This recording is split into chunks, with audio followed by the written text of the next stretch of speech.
ದಾಟಿ ಒಳಗಡೆ ಹೋಗುವಾಗ ಹೊಟ್ಟೆ ಒಳಗೂ ಮಗು, ತಲೆ ಮೇಲೆ ತುಂಬದ ಬಿಂದಿಗೆ, ಕಂಕಳಲ್ಲೂ ತುಂಬದ ಬಿಂದಿಗೆ.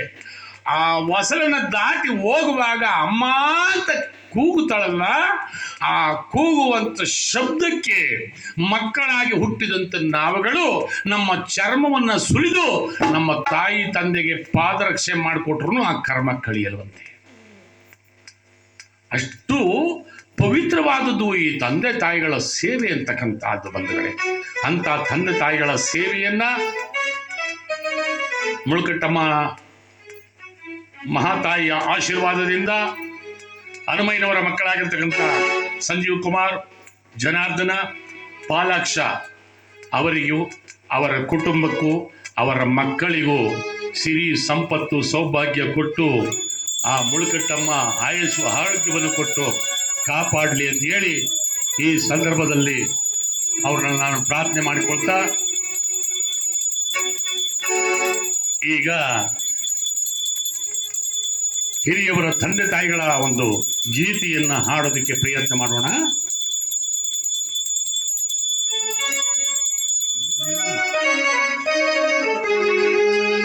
ಎತ್ತು ಹೊತ್ತು ಸಾಕಿದ ಮಕ್ಕಳ ಮರೆತು ಹೋದೆಯ, ಎತ್ತು ಹೊತ್ತು ಸಾಕಿದ ಮಕ್ಕಳ ಮರೆತು ಹೋದೆಯ, ನಂಬಿದಂತ ಹೆಂಡತಿ ತೊರೆದು ಇಂದು ದೂರಾದೆಯ, ನಂಬಿದಂತ ಹೆಂಡತಿ ತೊರೆದು ಇಂದು ದೂರಾದೆಯ.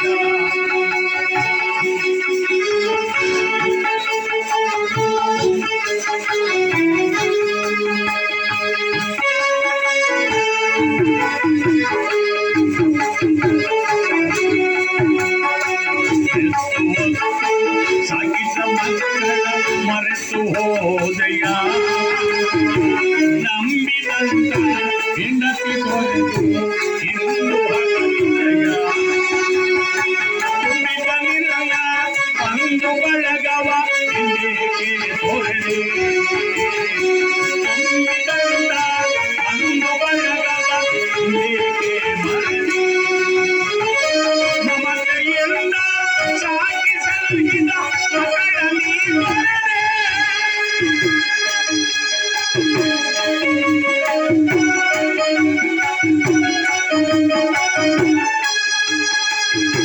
ಮಮತೆಯಿಂದ ಸಾಕಿ ಸಲಹಿದ ಮಕ್ಕಳ ನೀ ತೊರೆದೆ, ತಾನು ತಿನ್ನದ ತನ್ನದು ಎಲ್ಲವೂ ಬಿಟ್ಟು ಹೋದೆ,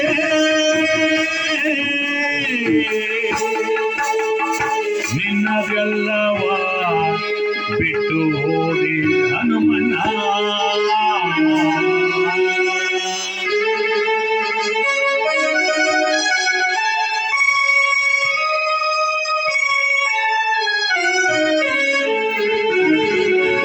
ಎತ್ತು ಹೊತ್ತು ಸಾಕಿದ ಮಕ್ಕಳ ಮರೆತು ಹೋದೆಯ, ನಂಬಿದಂತ ಹೆಂಡತಿ ತೊರೆದು ಇಂದು ಹಗಲಿದೆಯ,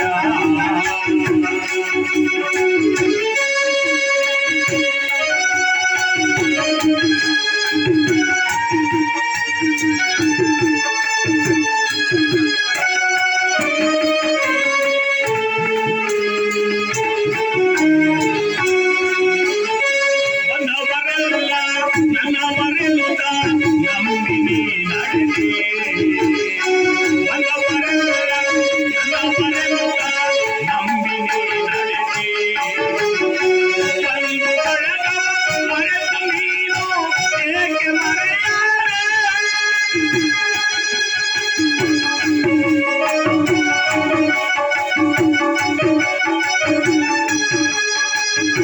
ಬಂಧು ಬಳಗವ ಮರೆತು ನೀನು ಏಕೆ ಮರೆಯಾದೆ, ಬದುಕಿ ಬಾಳುವ ಆಸೆಯ ಬಿಟ್ಟು ಎಲ್ಲಿ ಮರೆಯಾದೆ, ನೀನೇಕೆ ದೂರಾದೆ ಹನುಮಣ್ಣ, ಹನುಮಣ್ಣ. ಏಕನಿ ದೂರಾದೆ, ಏಕೆ ಬಿಟ್ಟು ಹೋದೆ. ಎತ್ತು ಒತ್ತು ಸಾಗಿದ ಮಕ್ಕಳ ಮರೆತು ಹೋದೆಯ, ನಂಬಿದಂತ ಹೆಂಡತಿ ತೊರೆದು ಎಂದು ಹಗಲಿದೆಯ.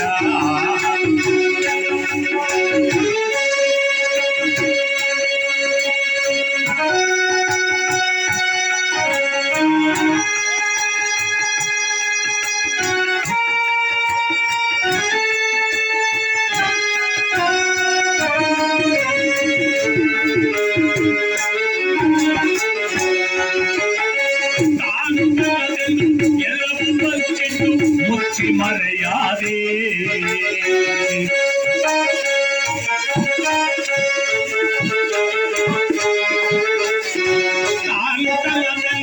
ಎಲ್ಲವೂ ಬಚ್ಚಿಟ್ಟು ಮುಚ್ಚಿ ಮರೆಯಾದೆ. ಪ್ರಾಣ ಹೋಗುವಾಗ ಎಲ್ಲವನ್ನೇ ಮರೆತೆ.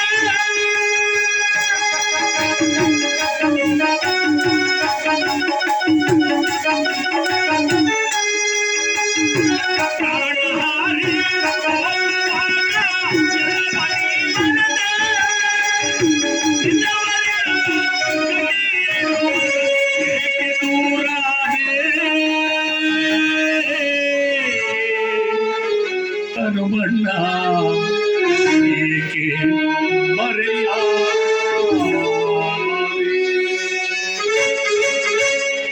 ಎತ್ತು ಹೊತ್ತು ಸಾಕಿದ ಮಕ್ಕಳ ಮರೆತು ಹೋದೆಯ, ನಂಬಿದಂತ ಹೆಂಡತಿ ತೊರೆದು ಇಂದು ಹಗಲಿದೆಯ.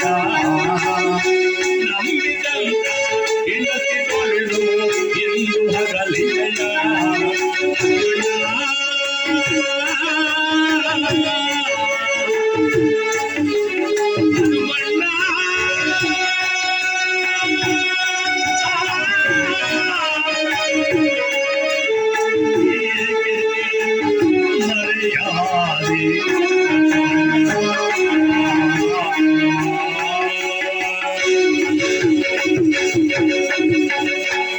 ಬಂಧುಗಳೇ, ಇವತ್ತು ಹನುಮಣ್ಣ, ನಾಳೆ ನಾವು ಎಂದಾದರೂ ಹೋಗುವುದಂತೂ ಖಚಿತ.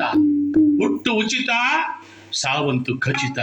ಹುಟ್ಟುವಾಗ ಯಾವುದೂ ಗೊತ್ತಾಗಲ್ಲ, ಸಾಯುವಾಗ ಅಯ್ಯಯ್ಯೋ ನನ್ನ ಹೆಂಡತಿ ಬಿಟ್ಟು ಹೋದೆ, ನನ್ನ ಮಕ್ಕಳು ಬಿಟ್ಟು ಹೋದೆ, ನನ್ನ ಗಂಡನ ಬಿಟ್ಟು ಹೋದೆ ಅಂತೇಳಿ ಕೊರಗಿ ಸಾಯ್ತೀವಿ. ಮನುಷ್ಯನಿಗೆ 100 ವರ್ಷ ಆಯಸ್ಸು, 100 ವರ್ಷ ಶಾಶ್ವತವಲ್ಲ ಬಂಧುಗಳೇ. ಹಿಂದೆ 100 ವರ್ಷ ಇರಲಿಲ್ವಂತೆ, ಬರೀ 40 ವರ್ಷ ಇತ್ತಂತೆ. ಹಿಂದೆ 40 ವರ್ಷ ಇದ್ದಾಗ ಈ ಮನುಷ್ಯ ಹೋಗಿ ಬ್ರಹ್ಮನ್ನ ಕೇಳ್ಕೊಂಡಂತೆ, ಸ್ವಾಮಿ 40 ವರ್ಷ ಕೊಟ್ಟಿದ್ದೀರಲ್ಲ, 40 ವರ್ಷದಲ್ಲಿ ನಾನು ಭೂಲೋಕದಲ್ಲಿ ಏನು ಮಾಡೋಕ್ಕೆ ಸಾಧ್ಯ, ನನಗೆ ಹೇಗಾದರೂ ಮಾಡಿ 100 ವರ್ಷ ಆಯುಸ್ ಬರುವಂಗೆ ಮಾಡ್ಕೊಳ್ಳಿ ಸ್ವಾಮಿ ಅಂತ ಬ್ರಹ್ಮನ್ ಕೇಳ್ಕೊಂಡಂತೆ. ಆಗ ಬ್ರಹ್ಮ ಯೋಚನೆ ಮಾಡ್ದ, ಇವನು 100 ವರ್ಷ ಕೇಳ್ತವನಲ್ಲಿ ಮಾನವ, ಏನು ಮಾಡೋದು, ಆಗಲಿ ನೋಡೋಣ ಬಾರಪ್ಪ, ಯಾರಾದರೂ ಒಂದು ವೇಳೆ ಬೇರೆಯವರು ಕೊಟ್ಟರೆ ಅದನ್ನು ನಿನಗೆ ಬದಲಾಯಿಸ್ಕೊಡ್ತೀನಿ ಅಂತೇಳಿ ಬ್ರಹ್ಮ ಮಾನವನ ಕರ್ಕೊಂಡು ಭೂಲೋಕಕ್ಕೆ ಬಂದ. ಭೂಲೋಕಕ್ಕೆ ಬಂದ ತಕ್ಷಣವೇ ಅಲ್ಲೊಂದು ಕುದುರೆ ಸಿಕ್ಕಿತ್ತು. ಆ ಕುದುರೆ ಕೇಳಿದಂತೆ ಬ್ರಹ್ಮ, ಏ ಕುದುರೆ, ನಿನಗೆ ಎಷ್ಟು ವಯಸ್ಸು? ಸ್ವಾಮಿ ನನಗೆ 40 ವರ್ಷ. 40 ವರ್ಷ ಬೇಡಿ ಸ್ವಾಮಿ, 20 ವರ್ಷ ಸಾಕು. ಯಾಕಪ್ಪ? ಸ್ವಾಮಿ ಚೆನ್ನಾಗಿದ್ರೆ ರೇಸ್ ಕುದುರೆ ಅಂತೇಳಿ ಸಾಕ್ತಾರೆ ಸ್ವಾಮಿ, ಸ್ವಲ್ಪ ಏನಾದ್ರು ಸರಿಯಿಲ್ಲ ಅಂದರೆ ಜಟ್ಗ ಗಾಡಿ ಕಟ್ತಾರೆ, ಹಂಗೂ ಸರಿಯಿಲ್ಲ ಅಂದರೆ ಬೀದಿಗೆ ಬಿಟ್ಬಿಡ್ತಾರೆ ಸ್ವಾಮಿ, ತಿನ್ನೋಕೆ ಏನು ಬಿಲ್ದಾನೆ ನಾನು ಒದ್ದಾಡ್ಕೊಂಡು ಸಾಯ್ಬೇಕು ಅಂಥದಕ್ಕೆ ಯಾಕೆ 40 ವರ್ಷ, 20 ವರ್ಷ ಸಾಕು ಸ್ವಾಮಿ, 20 ವರ್ಷ ಯಾರಿಗಾರು ಕೊಟ್ಬಿಡಿ. ಆಗ ಕುದುರೆದು 20 ವರ್ಷ ಇಲ್ಲಿ ಸೇರಿಸಿದ್ರು, 41 20 60 ಆಯಿತು. ಅಲ್ಲಿಂದ ಮುಂದಕ್ಕೆ ಬರ್ತಾ ಇದ್ರು, ಬ್ರಹ್ಮದೇವ ಕರ್ಕೊಂಡ್ಬರ್ತಾ ಇದ್ದ. ಅಲ್ಲಿ ಒಂದು ಕತ್ತೆ ಸಿಕ್ತು. ಕತ್ತೆ ಕೇಳ್ತಂತೆ ಬ್ರಹ್ಮದೇವ, ಎಷ್ಟಪ್ಪ ನಿನಗೆ ಕತ್ತೆ, ವಯಸ್ಸು ಎಷ್ಟು ನಿನಗೆ? ಸ್ವಾಮಿ ನನಗೆ 40 ವರ್ಷ. 40 ವರ್ಷ ಬೇಡಿ ಸ್ವಾಮಿ, 20 ವರ್ಷ ಸಾಕು. ಯಾಕೆ 20 ವರ್ಷ ಸ್ವಾಮಿ? 40 ವರ್ಷ ನಾನು ಬದುಕಿದ್ದೇನು ಪ್ರಯೋಜನ? ಚೆನ್ನಾಗಿದ್ರೆ ಒಳ್ಳೆ ಗೊಬ್ಬರ ಹೊರಕ್ಕಾಗತ್ತೆ, ಸೌದೆ ಕಟ್ಟಿಗೆ ಹೊರಕ್ಕಾಗತ್ತೆ, ಬಟ್ಟೆ ಹೊರಕ್ಕಾಗತ್ತೆ ಅಂತೇಳಿ ಇಟ್ಕೊತಾರೆ. ಸ್ವಲ್ಪ ಸರಿ ಇಲ್ಲ ಅಂದರೆ ಬೀದಿಲಿ ಬಿಟ್ಬಿಡ್ತಾರೆ ಸ್ವಾಮಿ. ಬೀದಿಲಿ ಬಿಟ್ಟರೆ ತಿನ್ನಬಾರದೆಲ್ಲ ತಿನ್ನಬೇಕು ನಾನು.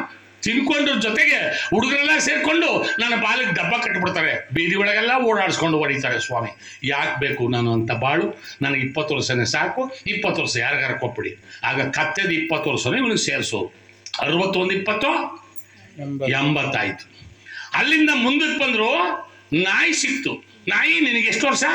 ನನಗೆ 20 ವರ್ಷ ಸ್ವಾಮಿ. 20 ವರ್ಷ ನನಗೆ ಬೇಡಿ ಸ್ವಾಮಿ, 10 ವರ್ಷ ಯಾರಿಗಾರ ಕೊಟ್ಬಿಡಿ. ಯಾಕಪ್ಪ ಸ್ವಾಮಿ? ಚೆನ್ನಾಗಿದ್ರೆ ಜೂಲ್ ನಾಯಿ ಅಂತ ಹೇಳಿ ಒಳ್ಳೆ ಚೆನ್ನಾಗಿ ಸಾಕ್ತಾರೆ ಸ್ವಾಮಿ, ಸರಿ ಇಲ್ಲ ಅಂದರೆ ಬಿಟ್ಬಿಡ್ತಾರೆ ಸ್ವಾಮಿ. ನಾನು ಐಕ್ಳು ಮಕ್ಕಳದೆಲ್ಲ ತಿಂದು ಭೂಲೋಕದಲ್ಲಿ ಬದುಕಿರ್ಬೇಕು. ಯಾಕೆ ಸ್ವಾಮಿ? ನನಗೆ 10 ವರ್ಷನೇ ಸಾಕು, 10 ವರ್ಷ ಯಾರಿಗಾರ ಕೊಟ್ಬಿಡಿ. ನಾಯಿದು 10 ವರ್ಷ ಇವನಿಗೆ ಸೇರಿಸೋರು. 81 10 90 ಆಯ್ತು. ಅಲ್ಲಿಂದ ಮುಂದಕ್ಕೆ ಬಂದ್ರು, ಗೂಬೆ ಕಾಣಿಸ್ತು. ಗೂಬೆ ಕೇಳದಂತೆ ಬ್ರಹ್ಮದೇವರು, ನಿನಗೆ ಎಷ್ಟು ವರ್ಷ? ಆಗ ಗೂಬೆ ಹೇಳ್ತಂತೆ, ಸ್ವಾಮಿ ನನಗೆ 20 ವರ್ಷ ಬೇಡಿ ಸ್ವಾಮಿ, 10 ವರ್ಷನೇ ಸಾಕು. ಯಾಕಪ್ಪ? ಸ್ವಾಮಿ ರಾತ್ರಿ ಹೊತ್ತು ಮಾತ್ರ ನನಗೆ ಕಣ್ಣು ಕಾಣಿಸೋದು, ಹಗಲು ವೇಳೆನಲ್ಲಿ ನನಗೆ ಕಣ್ಣು ಕಾಣಿಸಲ್ಲ. ನನಗೆ ಕಣ್ಣು ಕಾಣಿಸುವಂಥ ಸಂದರ್ಭದಲ್ಲಿ ಜನವೆಲ್ಲ ಮಲಗಿಬಿಟ್ಟಿರ್ತಾರೆ. ಆಗ ನಾನು ಏನು ನೋಡಿ ಸಂತೋಷ ಪಡಲಿ? ಕಣ್ಣು ಕಾಣಿದ ಕೂಡ ಎಷ್ಟು ವರ್ಷ ಬದುಕಿದ್ರೆ ಏನು ಪ್ರಯೋಜನ? ಹಗಲು ವೇಳೆಯಲ್ಲಿ ನನಗೆ ಕಣ್ಣು ಕಾಣಿಸಿಲ್ಲ ಅಂದಮೇಲೆ ನನಗೆ 20 ವರ್ಷ ಬೇಡಿ ಸ್ವಾಮಿ, 10 ವರ್ಷನೇ ಸಾಕು. ಆಗ ಗೂಬೆದ 10 ವರ್ಷನೇ ಇವನಿಗೆ ಸೇರಿಸೋರು. 91 10 ಅಲ್ಲಿ 100 ಆಯಿತು. ಅದು ಹಂಗೆ ಆಲೋಚನೆ ಮಾಡಿ ಬಂಧುಗಳೇ, ಕುದುರೆ ಹತ್ರ 20 ವರ್ಷ ಇಸ್ಕೊಂಡಿರಲ್ಲ, ಅವಾಗ ಕುದುರೆ ಆಡ್ದಂಗೆ ಆಡ್ತಾನೆ ಇವನು. ಏನು ಬೇಕಾದ್ರೆ ಮಾಡಕ್ ಬಿಡ್ತೀನಿ, ಊರ್ ಜನ ಎಲ್ಲ ಹೊಡಿತೀನಿ ಬೇಕಾರೆ, ಅಲ್ಲಿ ಮಂಡ್ಯದಲ್ಲಿ ಮೈಸೂರಿನಲ್ಲಿ ಆಸ್ತಿ ತೆಗಿತೀನಿ, ಮನೆ ಕಟ್ತೀನಿ ಅಂತಾನೆ. ಕುದುರೆ ಆಡ್ದಂಗೆ ಆಡ್ತಾನೆ. ಆಮೇಲೆ ಬಂದು ಕತ್ತೆ ಹತ್ರ ಇಸ್ಕೊಂಡಿರಲ್ಲ, ಅಷ್ಟೊತ್ತಿಗೆ ವಯಸ್ಸಾಗಿರ್ತದೆ ಇವರಿಗೆ, ಮಕ್ಕಳು ಮೊಮ್ಮಕ್ಕಳು ಜಾಸ್ತಿ ಆಗಿರ್ತಾರೆ. ಆಗ ಬಸ್ ಸಿಕ್ಕುವುದಿಲ್ಲ ಇವರಿಗೆ. ಎಲ್ಲಿ ಯಾವ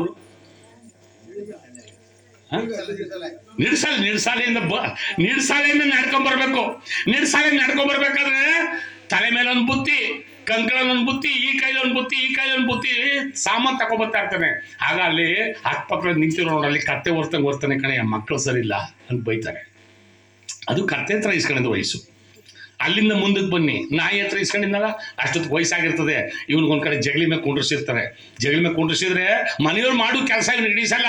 ಸೊಸೆ ಬೈತಾ ಇರ್ತಾರೆ, ಏನಮ್ಮ ಕಸ ಹೊಡೆದಿಲ್ಲ, ಅಡುಗೆ ಮಾಡಿಲ್ಲ, ಇನ್ನೂ ಸುಮ್ಮನೆ ಇದೆಯಾ, ಯಾಕೋ ನೀನು ಹೊಲದ ಹತ್ರ ಹೋಗಿಲ್ಲ, ನೀರ್ಗೆ ಇದು ಮಾಡಿಲ್ಲ, ದನ ಕರ್ಗಳು ನೋಡಿಲ್ಲ, ಎಲ್ಲರೂ ಬೈತಾ ಇರ್ತಾನೆ. ಆಗ ಮನೆ ಜನ ಸೇರ್ಕೊಂಡು ನಾಯಿ ಬೊಗಳ್ದೆ ಮುಗಿಡ್ತಾರೆ, ಸುಮ್ಮನೆ ಕೂದಕ್ಕಾಗೋದಿಲ್ಲ ಅಂತ ಬೈತಾರೆ. ಅದು ನಾಯಿ ಹತ್ರ ಇಸ್ಕೊಳ್ಳೋದು ವಯಸ್ಸು. ಆಮೇಲೆ ಅಲ್ಲಿಂದ ಬನ್ನಿ, ವಯಸ್ಸಾಗ್ಬಿಟ್ಟಿರ್ತದ, ಮೇಲೆ ಕೇಳಕ್ಕಾಗಲ್ಲ, ಎದ್ದು ಓಡಾಡಕ್ಕಾಗಲ್ಲ, ಜಗಲಿ ಮೇಲೆ ಕುಳಿತಿರ್ತಾನೆ. ಒಂದು ಗೋಣಿ ಚೀಲ ಹಾಸ್ಕೊಟ್ಟಿರ್ತಾರೆ, ಗೋಣಿ ಚೀಲದ ಮೇಲೆ ಜಗಲಿ ಮೇಲೆ ಕುಳಿತಿರ್ತಾನೆ. ಆಗ ಬೀದಿಲಿ ಹುಡುಗರು ಆಟ ಆಡ್ತಾರಲ್ಲ, ಆ ಸಣ್ಣ ಮಕ್ಕಳು ಆ ಕುಳಿತಿರೋ ಮುದುಕು ನೋಡಿ, ಗೂಬೆ ಹೆಂಗ್ ಕೂತದೆ, ಗೂಬೆ ಅದು ಗೂಬೆ ಹತ್ರ ಇಸ್ಕೊಂಡಿದ್ದು ವಯಸ್ಸು. ಹೀಗೆ 100 ವರ್ಷ ಮನುಷ್ಯನಿಗೆ ಶಾಶ್ವತವಲ್ಲ. ಎಷ್ಟು ವರ್ಷ ಹಿಂದೆ ಇತ್ತು ಬಂಧುಗಳೇ? ಹಿಂದೆ ಧರ್ಮ ಅಂತಕ್ಕಂಥದ್ದು ಜಾಸ್ತಿ ಇತ್ತು, ನಮ್ಮ ಆಯಸ್ಸು ಕೂಡ ಜಾಸ್ತಿ ಇತ್ತು. ಆದರೆ ಈಗ ಧರ್ಮ ಅಂತಕ್ಕಂಥದ್ದು ಕಡಿಮೆ ಆಯಿತು, ನಮ್ಮ ಆಯಸ್ಸು ಕೂಡ ಕಡಿಮೆ ಆಯಿತು ಬಂಧುಗಳೇ. ಈಗ ನೋಡಿ, ಈಗ 60 ವರ್ಷ 70 ವರ್ಷ 80 ವರ್ಷ ಅಂದರೆ ನೀವು ಪುಣ್ಯ ಮಾಡ್ದಂಗೆ ತಾಯಿ. ನೀವೆಲ್ಲರೂ ಪುಣ್ಯ ಮಾಡಿದ್ರು, ಅದಕ್ಕೋಸ್ಕರ ಇಷ್ಟು ಬದುಕಿದ್ದೀರಾ. ಇನ್ನು 10 15 ವರ್ಷ ಕಳೀಲಿ, 50 ವರ್ಷ ಬದುಕಿರೋರೇ ಪುಣ್ಯ ಮಾಡಿದವರು. ಯಾಕೆಂದರೆ ಧರ್ಮ ಅಂತಕ್ಕಂಥದ್ದು ನಿಂತು ಹೋಗುತ್ತೆ, ಧರ್ಮ ನಳಿಸೋಗುತ್ತೆ. ಕರ್ಮ ಜಾಸ್ತಿ ಆದಾಗ ನಮ್ಮ ಆಯಸ್ಸು ಕೂಡ ಕಡಿಮೆ ಆಗುತ್ತೆ. ಆದ್ದರಿಂದ ಸಿಕ್ಕಿರುವಂಥ ಅವಕಾಶನ ಕಳ್ಕೋಬಾರದು ಬಂಧುಗಳೇ. ಅದರಿಂದ ಇಂಥ ಸಂದರ್ಭದಲ್ಲಿ ಪ್ರತಿಯೊಬ್ಬರು ಯಾರು ತಪ್ಪಿಸ್ಕೊಳ್ತಾರೆ, ಎಲ್ಲರೂ ಗೋವಿಂದ ಇಂದ್ರಾರಮಣ ಗೋವಿಂದ ಗೋವಿಂದ ನೋಡಿ, ಬಾರಿ ಬಂಧನದಲ್ಲಿ ಹೇಳ್ತಾ ಇದ್ದೀರಿ. ಎಷ್ಟು ಜನ ಮೇಲೆ ಗೋವಿಂದ ಅಂದ್ರೆ ಎಂಥ ಶಬ್ದ ಬರ್ತದೆ. ಗೋವಿಂದ ಅಂತ ಪ್ರತಿಯೊಬ್ಬರು ಹೇಳ್ಬೇಕು, ಸಂಕೋಚ ಇಟ್ಕೋಬಾರ್ದು. ಹಿಂಗೆ ಹರಿಕತೆ ಮಾಡ್ತಾ ಇದ್ದೀನಿ, ಎಲ್ಲರೂ ಗೋವಿಂದ ಅಂತವ್ರೆ. ಮುಂದೆ ಒಬ್ಬ ಮಾ ಕೂತಿದ್ರು ಮಾತ್ರ ಸೋಮ ಕೂತ್ಬಿಟ್ಟಾಳೆ. ಒಂದು ಉಪ್ಪು ಕತೆ ಹೇಳಿದ್ರು ನಗುದಿಲ್ಲ, ಒಂದು ಹಾಡು ಹೇಳಿದ್ರು ನಗುದಿಲ್ಲ, ಒಂದು ಗೋವಿಂದ ಅಂತ ಇಲ್ಲ, ಸುಮ್ಮನೆ ಕೂತ್ಬಿಟ್ಟಾಳೆ ಬುಕ್ಕಲ್ಗೆ ಔಟಿ ಹಾಕೊಂಡು. ನಾನು ನೋಡ್ದೆ, ಎಲ್ಲರೂ ಗೋವಿಂದ ಅಂತವ್ರೆ, ಅಮ್ಮ ಯಾಕೆ ಗೋವಿಂದ ಅಂತ ಇಲ್ವಲ್ಲ? ಏನಾದ್ರು ಮಾಡಿ ಅಮ್ಮನ ಕೈ ಗೋವಿಂದ ಅನ್ಸ್ಬೇಕು ಅಂತ ನಾನು ಕೇಳಿದೆ, ಏನ್ ತಾಯಿ ಯಾಕಮ್ಮ ಎಲ್ಲರೂ ಗೋವಿಂದ ಅಂತಾರೆ, ನೀನ್ ಯಾಕಮ್ಮ ಹಿಂಗೆ ಸುಮ್ಮನೆ ಕೂತಿದ್ದೀಯ ತಾಯಿ, ಗೋವಿಂದ ಅನ್ಬಿಡದ ಅಂದೆ. ಅದಕ್ಕೆ ಅಮ್ಮ ಅಂದು. ಅಲ್ಲ ಕಣಮ್ಮ, ಗೋವಿಂದನಕ್ಕೆ ನಮ್ಮ ಕಷ್ಟ, ಎಲ್ಲರೂ ಗೋವಿಂದ ಅಂತಾರೆ, ನೀನು ಗೋವಿಂದ ಅನ್ಬಿಡಮ್ಮ, ಒಳ್ಳೇದಾಯ್ತು ನಿನಗೆ ಅಂದೆ. ಅಂದು. ನಾನೆಲ್ಲೋ ಮೂಗಿಯೇನೋ ಮಾತು ಬರಲ್ವೇನೋ, ಅದಕ್ಕೆ ಹಿಂಗಂತವಳೆ ಅಂತ ನಾ ತಿಳ್ಕೊಂಡಿದ್ದೆ. ಆಮೇಲೆ ತಾಯಿ ಹಂಗನ್ಬಾರ್ದಮ್ಮ, ಗೋವಿಂದ ಅನ್ಬಿಡಮ್ಮ ಅಂದೆ. ಅಯ್ಯೋ ದಾಸರೇ, ನೀವು 100 ರೂಪಾಯಿ ಕೊಟ್ಟರು ಹೇಳೋದಿಲ್ಲ, ಯಾಕೆ ಸುಮ್ಮನಿರಿ ಅಂದ್ರು. ಆಮೇಲೆ ನಾನು ಪರವಾಗಿಲ್ಲ ಮಾತಾಡ್ತಾಳೆ, 100 ರೂಪಾಯಿ ಕೊಟ್ಟರು ಹೇಳೋದಿಲ್ವೇ? ಆಗಲಿ ತಾಯಿ, 100 ರೂಪಾಯಿ ಕೊಟ್ಟರು ಸರಿಯೇ, ಕಥೆಯೆಲ್ಲ ಮುಗಿದ್ಮೇಲೆ 100 ರೂಪಾಯಿ ಕೊಡ್ತೀನಿ ಕಣಮ್ಮ, ಗೋವಿಂದ ಅನ್ಬೇಡಮ್ಮ ಅಂದೆ. ಅಯ್ಯೋ ನೀವು 500 ರೂಪಾಯಿ ಕೊಟ್ಟರು ಹೇಳೋದು ಸುಮ್ಮನೆ ಸಮಯ ಅಂದು. ಯಾಕಮ್ಮ 500 ರೂಪಾಯಿ ಕೊಟ್ಟರು ಹೇಳೋದಿಲ್ವಾ? ಏನಮ್ಮ ಅಂತ ಕಷ್ಟ ಬಂದಿರೋದು? ಅಯ್ಯೋ ದಾಸರೇ, ನಾನು ಅವಾಗಲೇ ಹೇಳ್ತಾ ಇದ್ದೆ ನನ್ನ ಗಂಡ ಹೆಸರು ಗೋವಿಂದ, ಅದಕ್ಕೆ ನಾನು ಹೇಳುದಿಲ್ಲ ಸುಮ್ಮನೆ ಅಂತ.